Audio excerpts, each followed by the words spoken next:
Hello parents. I realize in all the information that we've put out about the camp, we haven't really taken a lot of time to address kind of why. Send your kid to our summer athletic development and strength camp. And I wanted to both address the main concern that I've been hearing, that I've kind of gone back and forth, sent some messages to a few parents. I wanted to go ahead and kind of put it out there and then also talk about some of the positive reasons. So the main parent concern that I've heard is this kind of question here: could weightlifting stunt my son's growth / potentially harm him? This kind of concern that could happen. You have a young athlete, putting him underweight. Is that dangerous? Could that stunt his growth? Kind of that idea is out there. I want to say kind of three things about this. In the first place, that idea that weightlifting can stunt growth, I've done a fair amount of research on it. I've heard it a lot talked about in kind of the fitness industry. And essentially this, as far as the research I've done, is kind of a myth. I don't really know where it comes from, but there is no evidence that weightlifting will stunt growth.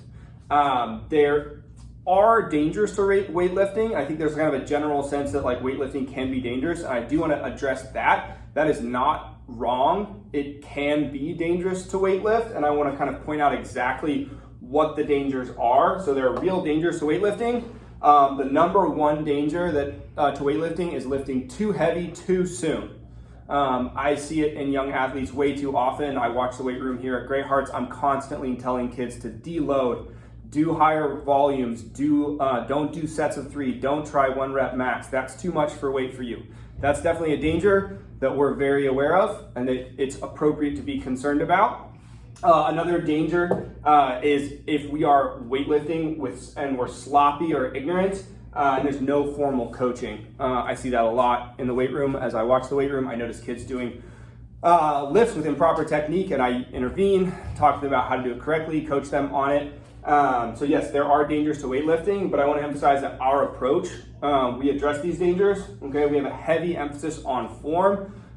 We've done a lot of research, understand how to do these movements well, how to do them correctly. We're going to coach your sons on them. And then also we understand that at younger ages, what is needed is not heavy weight.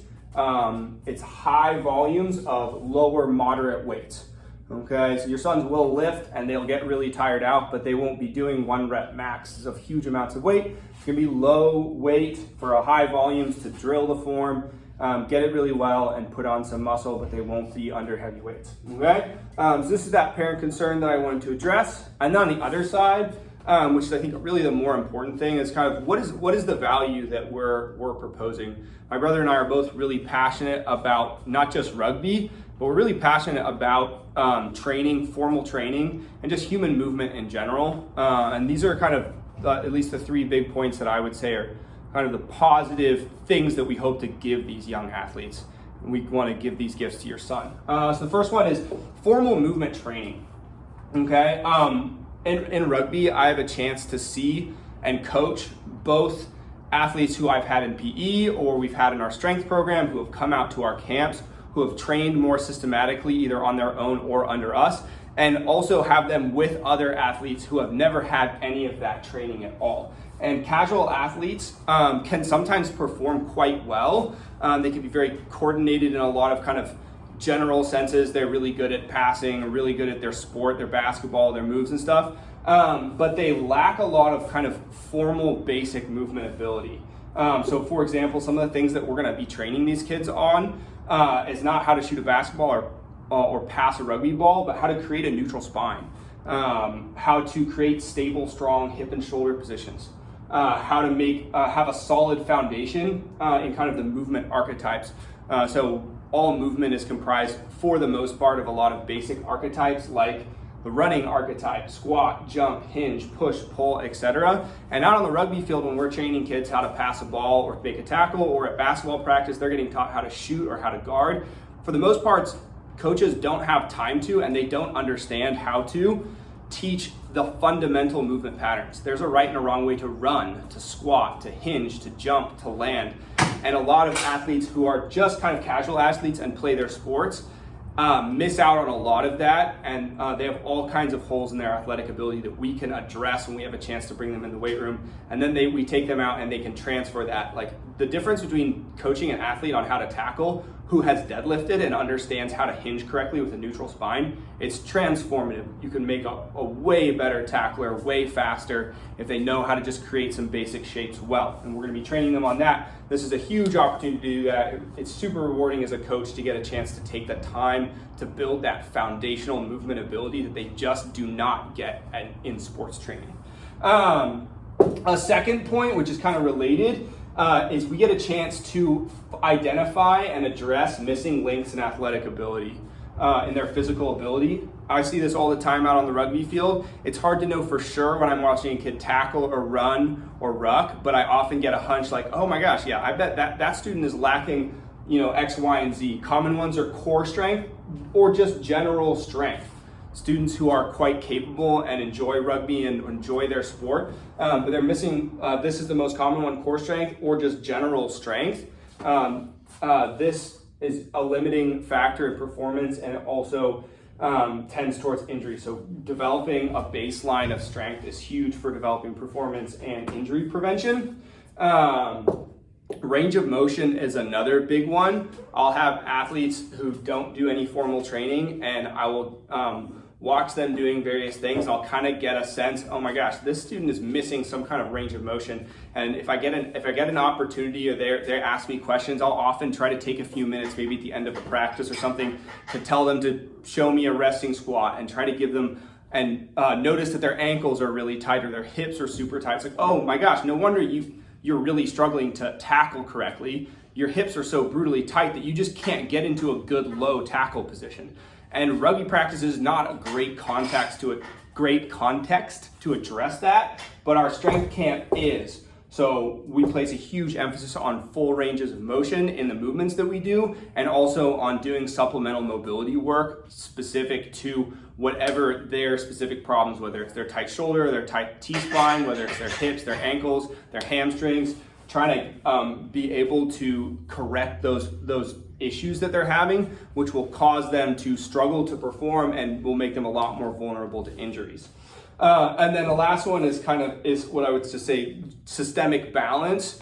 And what I mean by that is kind of muscular balance in the system. A lot of kids who just play sports, and sports are awesome, obviously, but a kid, let's say, who just plays soccer and he's right-footed and he'll kick 1,000,000 times with his right foot and maybe 10,000 times with his left foot. And they'll create this muscular imbalance, or they play just go out and play baseball or football or whatever with their friends. They're doing a lot of throwing. They're doing that all right arm dominant and very little with their left arm.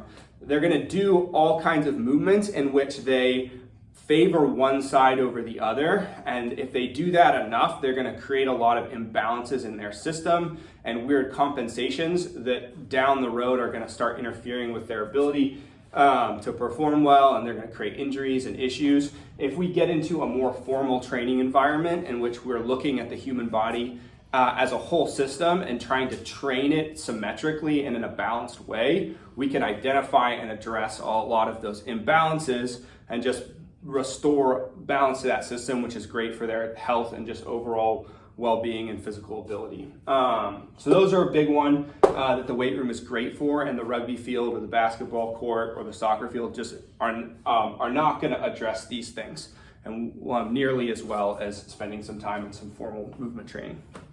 And then the last one, this is commonly the buzzword these days, are life skills, which I'm not a huge fan of that term. I prefer the idea of virtue or virtues. I think that that's a lot of the reason why we do what we do is we want to inculcate virtue in these young men.